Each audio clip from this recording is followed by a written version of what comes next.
Sourav coaching সেন্টারে তোমাদের সকলকে স্বাগত। আজকে চলে এলাম উচ্চ মাধ্যমিকের ইতিহাসের সাজেশন নিয়ে। আগামী 10ই মার্চ 2025 সোমবার তোমাদের ইতিহাসের পরীক্ষা। তো এবার চলে আসি মূল ভিডিওতে। ইতিহাসে ব্রড কোশ্চেন থাকে 8 নম্বরে। প্রথম চ্যাপ্টার হলো অতীতের স্মরণ। প্রথম প্রশ্ন, মিথ ও লিজেন্ড বলতে কী বোঝো? অতীতের বিষয় মানুষের ধারণাকে এরা কীভাবে প্রভাবিত করে? 5+3। পরের প্রশ্ন, স্মৃতিকথা বলতে কী বোঝো? এর বৈশিষ্ট্য লেখো। কয়েকটি স্মৃতিকথার উদাহরণ দাও। ভারতের ইতিহাসের গুরুত্ব লেখো। 2+3+1+2। পরের প্রশ্ন, পেশাদারি ইতিহাস কাকে বলে? পেশাদারি ও অপেশাদারি ইতিহাসের মধ্যে পার্থক্য লেখো। আর শেষ প্রশ্ন, মিউজিয়ামের প্রকারভেদ আলোচনা করো। পরের চ্যাপ্টার 1920 শতকে ঔপনিবেশিকতাবাদ ও সাম্রাজ্যবাদের প্রসার। প্রথম প্রশ্ন, উপনিবেশবাদ বলতে কী বোঝো? এর সঙ্গে সাম্রাজ্যবাদের সম্পর্ক লেখো। 3+5। পরের প্রশ্ন, উপনিবেশ ও সাম্রাজ্যবাদের বিষয় হবসন ও লেনিনের তত্ত্ব আলোচনা করো। পরের প্রশ্ন, ঔপনিবেশিক রাষ্ট্রগুলি জাতিগত ব্যবধানের প্রভাব আলোচনা করো। শেষ প্রশ্ন, নানকিংয়ের সন্ধি ও তিয়ানজিনের সন্ধির মূল শর্তগুলি আলোচনা করো। পরের চ্যাপ্টার, ঔপনিবেশিক আধিপত্যের প্রকৃতি, নিয়মিত ও অনিয়মিত সাম্রাজ্য। প্রথম প্রশ্ন, পলাশির ও বক্সারের যুদ্ধের মধ্যে পার্থক্য লেখো। পরের প্রশ্ন, পিটের ভারত শাসন শর্তগুলি কী ছিল? ভারতে ব্রিটিশ শাসন ব্যবস্থা এই আইন গুরুত্ব লেখো। 5+3।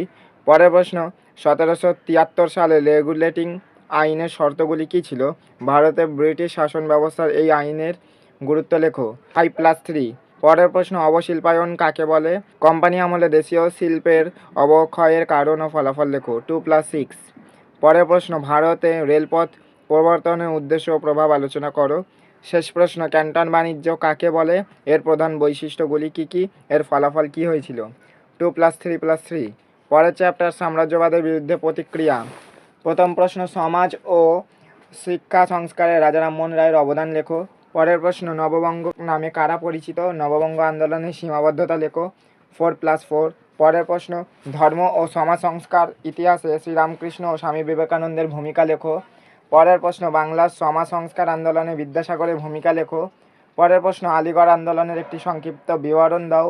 আর শেষ প্রশ্ন, ব্রিটিশ শাসনকালে আদিবাসী ও দলিত সম্প্রদায়ের বিবরণ দাও। পরের চ্যাপ্টার, ঔপনিবেশিক ভারতের শাসন। প্রথম প্রশ্ন, 1919 সালে ভারত শাসন আইনের বৈশিষ্ট্য ও ত্রুটি আলোচনা করো।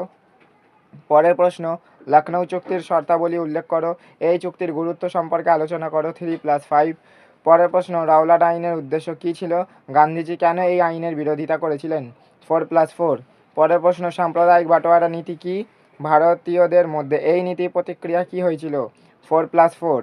শেষ প্রশ্ন, 50-এর মন্বন্তরের কারণ কী ছিল? এই মন্বন্তরের মোকাবিলায় সরকারের ভূমিকা আলোচনা করো। 5+3। পরের চ্যাপ্টার, দ্বিতীয় বিশ্বযুদ্ধ ও উপনিবেশ সমূহ। প্রথম প্রশ্ন, কোন পরিস্থিতিতে ক্রিপস মিশন ভারতে আসে? এই মিশনের প্রস্তাবগুলি কী ছিল? 4+4। পরের প্রশ্ন, ভারত ছাড়ো আন্দোলনের ঐতিহাসিক তাৎপর্য লেখো। এই আন্দোলনে মহিলাদের অংশগ্রহণ সম্পর্কে আলোচনা করো। 5+3। পরের প্রশ্ন, 1946 সালে নৌবিদ্রোহের কারণ ও তাৎপর্য লেখো। 4+4। পরের প্রশ্ন, টিকা লেখো। মাউন্টব্যাটেন পরিকল্পনা ও ভারত স্বাধীনতা আইন। 4+4। শেষ প্রশ্ন, হোচিমিনের নেতৃত্বে ভিয়েতনামের মুক্তিযুদ্ধের বিবরণ দাও। পরের চ্যাপ্টার, ঠান্ডা লড়াইয়ের যুগ। প্রথম প্রশ্ন, ট্রুম্যান নীতি কী? মার্শাল পরিকল্পনার উদ্দেশ্যগুলি লেখো। 4+4। পরের প্রশ্ন, ঠান্ডা লড়াইয়ের প্রধান বৈশিষ্ট্যগুলি লেখো। সমগ্র বিশ্বে ঠান্ডা লড়াইয়ের প্রভাব আলোচনা করো। 5+3।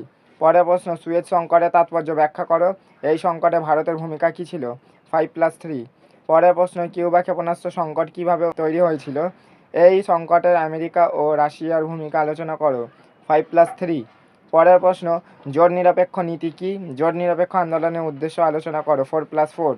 শেষ প্রশ্ন, 1950-এর দশকে আন্তর্জাতিক রাজনীতিতে কমিউনিস্ট চীনের প্রভাব লেখো।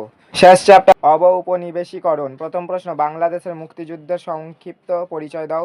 এই যুদ্ধে ভারতের ভূমিকা কী ছিল? 6+2। পরের প্রশ্ন, স্বাধীন ভারতের প্রথম 3টি পঞ্চবার্ষিকী পরিকল্পনার লক্ষ্য ও গুরুত্ব লেখো।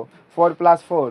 আর শেষ প্রশ্ন, সার্ক কিভাবে গঠিত হয়েছিল আর সার্কের উদ্দেশ্য কী ছিল? 4+4। এই ছিল উচ্চ মাধ্যমিক ইতিহাসের সাজেশন। যদি ভিডিওটা ভালো লাগে তাহলে লাইক করে দিও। পরবর্তী পরীক্ষার সাজেশন পেতে হলে আমার চ্যানেলটা সাবস্ক্রাইব করে পাশে থেকো, যাতে প্রত্যেকটা ভিডিওর নোটিফিকেশন সবার আগে তোমাদের কাছে চলে যায়। আবার দেখাবে অন্য কোনো ভিডিওতে। সবাইকে পরীক্ষার জন্য অনেক শুভেচ্ছা আর শুভকামনা।